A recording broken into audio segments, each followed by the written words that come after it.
السلام علیکم ورحمۃ اللہ وبرکاتہ۔ الحمد للہ رب العالمین والصلاة والسلام علی عبدہ ورسولہ نبینا محمد وعلی آلہ واصحابہ اجمعین، اما بعد۔ بسم اللہ الرحمن الرحیم۔ معزز اور محترم روزہ دار مسلمان بھائیوں اور بہنوں، عزیز بچوں اور بچیوں، ایک اور بار اللہ تعالیٰ نے موقع دیا ہے کہ آپ حضرات کے سامنے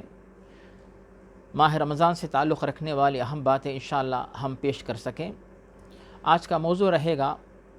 ماہ رمضان کے روزے کا مقصد اور روزے کی شرائط، روزے کی نیت۔ اس بارے میں ہم لوگ انشاءاللہ قرآن و حدیث کی روشنی میں معلومات حاصل کرنے کی کوشش کریں گے۔ اس موقع پر پہلی بات یہ ہے کہ ماہ رمضان کا آغاز کیسے ہوتا ہے اور اختتام کیسے ہوتا ہے۔ وہ بات ہمیں ملتی ہے صحیح مسلم میں حضرت ابو ہریرہ رضی اللہ عنہ سے۔ پیارے نبی محمد مصطفیٰ صلی اللہ علیہ وسلم واضح فرماتے ہیں کہ صوموا لرؤیتہ وافطروا لرؤیتہ فإن غم علیکم فأکملوا العدۃ 30۔ جب تم لوگ رمضان کا چاند دیکھ لو تو روزے کا آغاز کرو۔ جب رمضان ختم کرنے کے لیے تم شوال کا چاند دیکھتے ہو یا دیکھ لو تب جو ہے عید مناؤ، لیکن اگر 29 کی شام کو چاند نظر نہ آئے تو پھر 30 دن مکمل کر کے 30 روزے مکمل کر کے پھر عید مناؤ۔ تو یہاں پر ہمیں بتایا گیا کہ ماہ رمضان کا آغاز کیسے ہوتا ہے اور اختتام کیسے ہوتا ہے۔ اور آتی ہے دوسری بات کہ ماہ رمضان کے روزے کا مقصد کیا ہوتا ہے۔ اللہ تعالیٰ نے قرآن مجید سورۃ البقرہ آیت 183 میں اس طرح واضح کر دیا کہ یا ایھا الذین آمنوا کتب علیکم الصیام کما کتب علی الذین من قبلکم لعلکم تتقون۔ روزے کو فرض قرار دینے کا مقصد بتایا گیا ہے تاکہ تمہارے اندر تقوی آ جائے، اللہ کا ڈر آ جائے کہ وہ مسلمان مرد یا خاتون جب روزے کی حالت میں اللہ کا ڈر دل میں رکھتے ہوئے حلال چیزوں کو چھوڑ سکتا ہے کہ اللہ کے سوا کوئی دیکھنے والا نہیں ہے، حرام کھانا اور پانی کو قربان کر سکتا ہے، تو پھر ایسا مسلمان جو حلال کو چھوڑ سکتا ہے،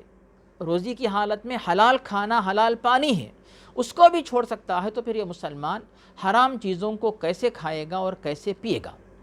اور جب تنہا رہنے کے باوجود کوئی دیکھنے والا نہیں تو اس بندے کے دل میں اللہ کا ڈر رہتا ہے،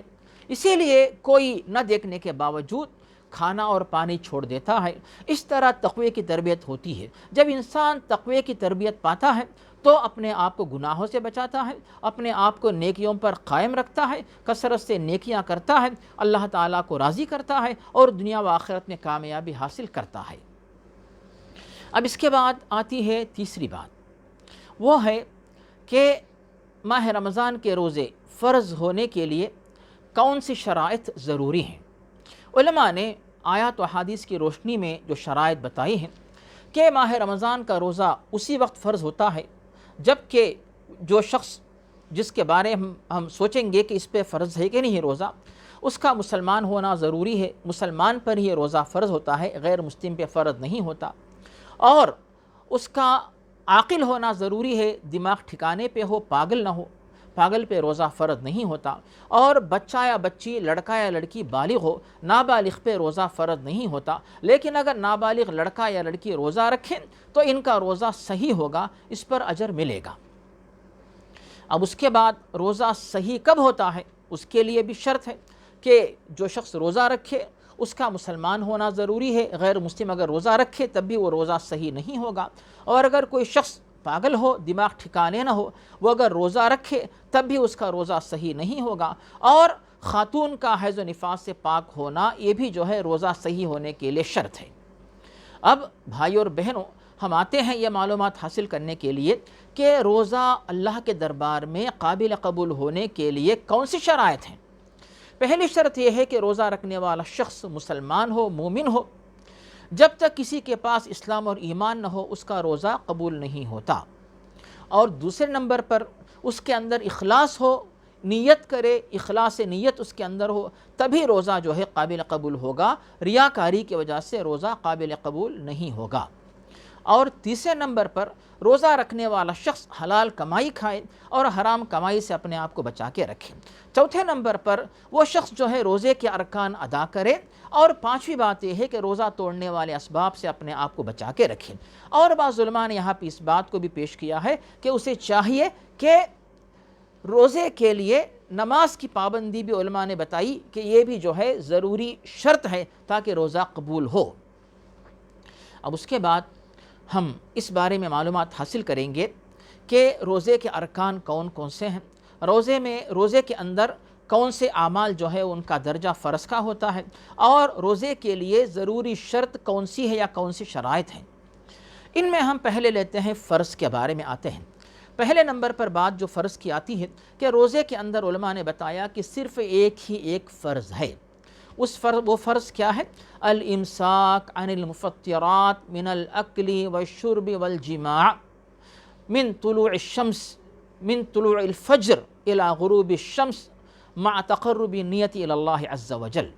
وہ کیا ہے؟ ایک فرض ہے کہ طلوع فجر سے لے کر صبح، طلوع فجر سے لے کر شام میں سورج ڈوبنے تک روزہ توڑنے والے تمام اسباب سے اپنے آپ کو بچا کے رکھنا، کھانا، پانی، مباشرت، ان سے بچا کے رکھنا، اور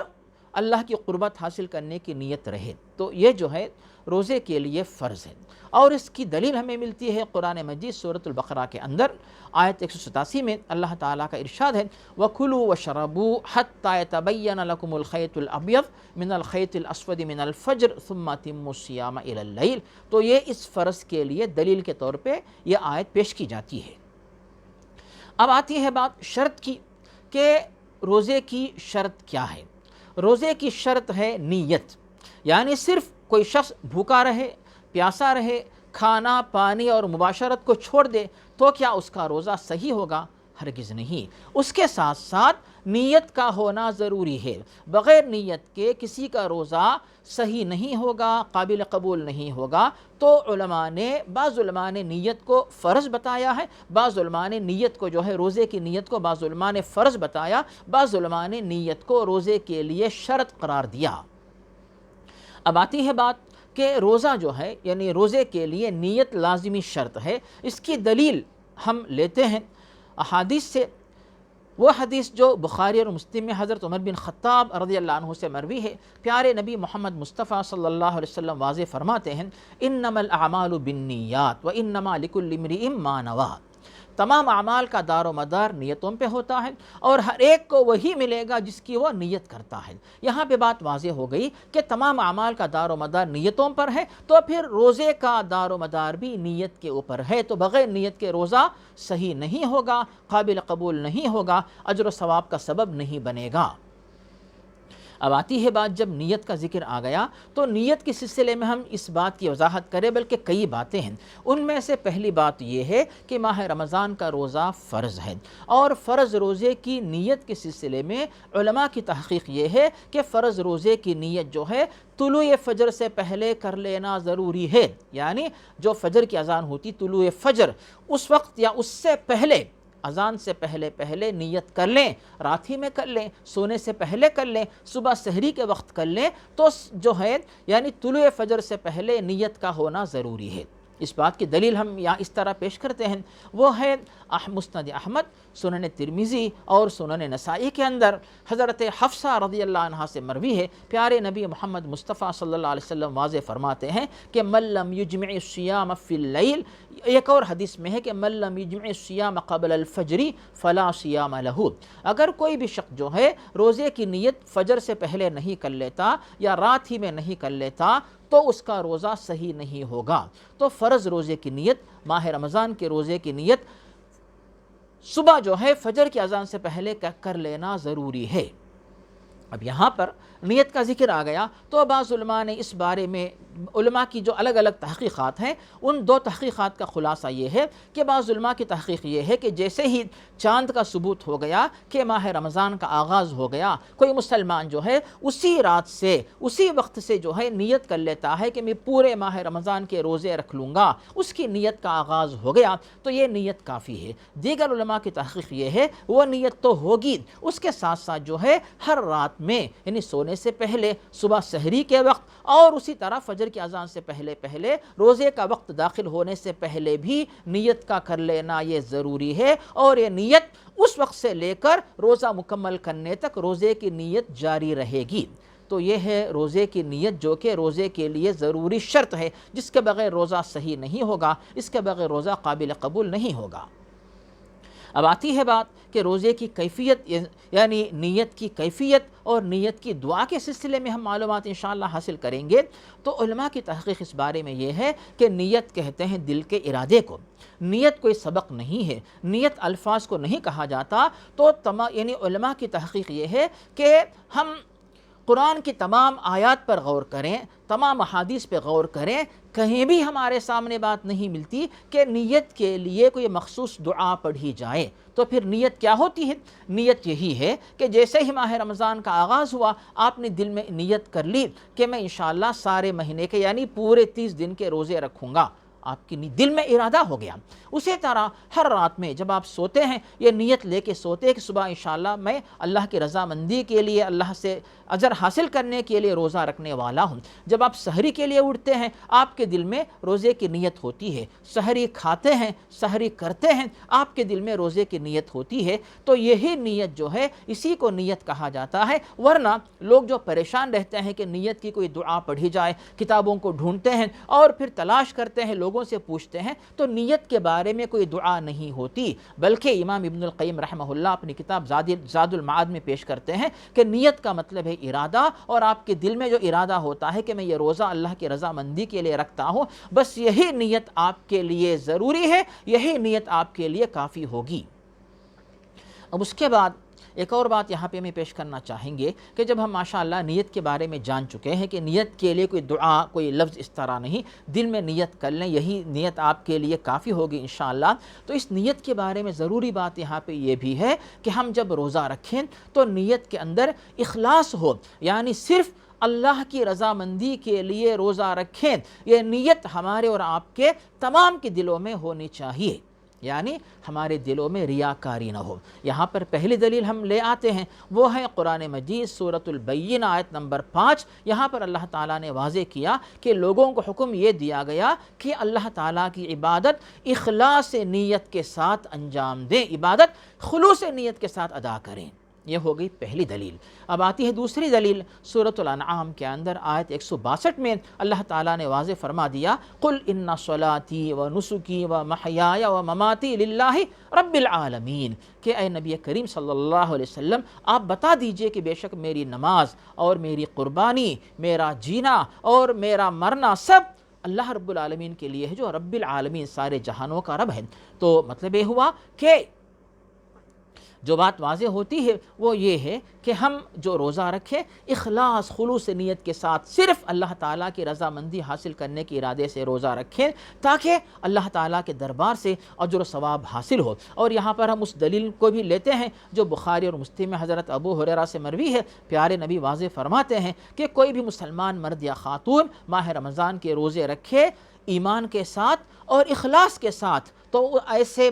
تمام مرد و خواتین کے گزشتہ گناہ معاف ہو جاتے ہیں۔ تو مطلب یہاں پہ یہ بھی واضح ہوتا ہے کہ اخلاص کے ساتھ اگر ہم روزہ رکھیں تب جو ہے یہ فضیلت، یہ برکت حاصل ہوتی ہے، یہ فائدہ انشاءاللہ حاصل ہو سکتا ہے۔ لیکن اگر کوئی شخص روزہ رکھتا ہے ریاکاری کے لیے، لوگوں کی تعریف کے لیے، یا شہرت پانے کے لیے، دنیا کے اندر کوئی خوشی حاصل کرنے کے لیے، نیک نامی حاصل کرنے کے لیے، تو پھر ایسی صورت میں یہاں پر ہم اس حدیث پر غور کریں گے جو صحیح مسلم میں حضرت ابو ہریرہ سے مروی ہے۔ پیارے نبی محمد مصطفیٰ صلی اللہ علیہ وسلم واضح فرماتے ہیں کہ اللہ تعالیٰ واضح فرماتا ہے حدیث قدسی کے اندر، انا اغنی الشرکاء عن الشرک من عمل عملا اشرک فیہ معی غیری ترکتہ وشرکہ۔ اگر کوئی شخص کوئی نیک کام کرتا ہے اور اس نیک کام میں مجھ سے اجر لینے کے ساتھ ساتھ کسی اور سے بھی کوئی معاوضہ وہ چاہتا ہے اس نیکی کے اوپر، تو میں اس کے عمل کو، اس کے شرک کو، یعنی ریاکاری جو کہ شرک ہے، ایک طریقے سے اسے شرک خفی کہا گیا، شرک اصغر کہا گیا ہے، تو میں اس کو اور اس کے شرک کو چھوڑتا ہوں۔ تو مطلب یہ ہوا کہ ہم اگر کوئی بھی نیک کام کرے، روزہ رکھیں یا کوئی بھی، اس کے اندر اللہ کی رضامندی بھی شامل ہے اور لوگوں سے شہرت پانے کا بھی ارادہ ہے، تو اللہ تعالیٰ ایسی جو کوتاہی جو نیت میں آ جائے، اس کوتاہی کی وجہ سے ناراض ہو کر اس نیکی کو اپنے پاس قبول نہیں فرماتا، اس نیکی کو جو ہے اسی بندے کے حوالے کرتا ہے کہ جاؤ تم نے جن کو خوش کرنے کے لیے نیک کام کیا، روزہ رکھا، انہیں سے معاوضہ لے لو، میرے پاس اس کا معاوضہ تم کو نہیں ملے گا۔ تو دیکھیے اخلاص کی کتنی اہمیت ہے، ریاکاری کتنی خطرناک چیز ہے، کتنا اس میں خطرہ ہے۔ اسی لیے ہمیں اور آپ کو چاہیے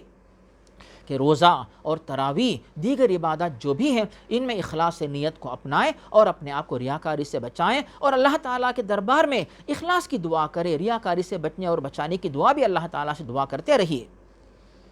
یہاں پر ایک بات بھی بھائی اور بہنوں ذہن میں رکھی جائے کہ جب اللہ تعالیٰ کا یہ وعدہ ہے کہ اللہ رب العالمین روزے کے اوپر، نیکیوں کے اوپر اجر و ثواب دینے کا وعدہ کر رہا ہے، دنیا و آخرت میں معاوضہ اور اجر و ثواب دینے کا وعدہ کر رہا ہے، تو اللہ کا وعدہ ہے، اس کا وعدہ سچا ہے۔ ہم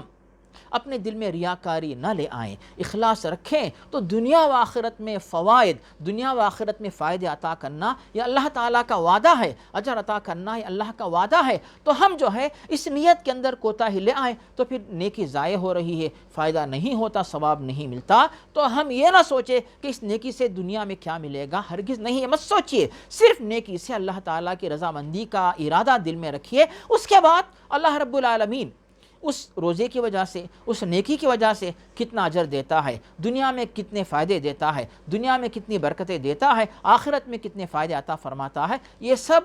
اللہ تعالیٰ کا وعدہ ہے، اللہ تعالیٰ کے اختیار میں باتیں ہیں۔ امید رکھیں گے کہ اللہ رب العالمین زیادہ سے زیادہ انشاءاللہ دنیا و آخرت میں فائدے اس نیک نیتی کی وجہ سے، ان نیک اعمال پر، روزوں پر ہمیں اور آپ کو انشاءاللہ عطا کرے۔ تو بھائی اور بہنوں، یہاں پر ہم جو باتیں ہم نے آپ کے سامنے پیش کی، ان باتوں کو سمجھنے کی اور پھر ان باتوں کے مطابق عمل کر کے اپنے آپ کو فائدہ پہنچانے کی کوشش کریں۔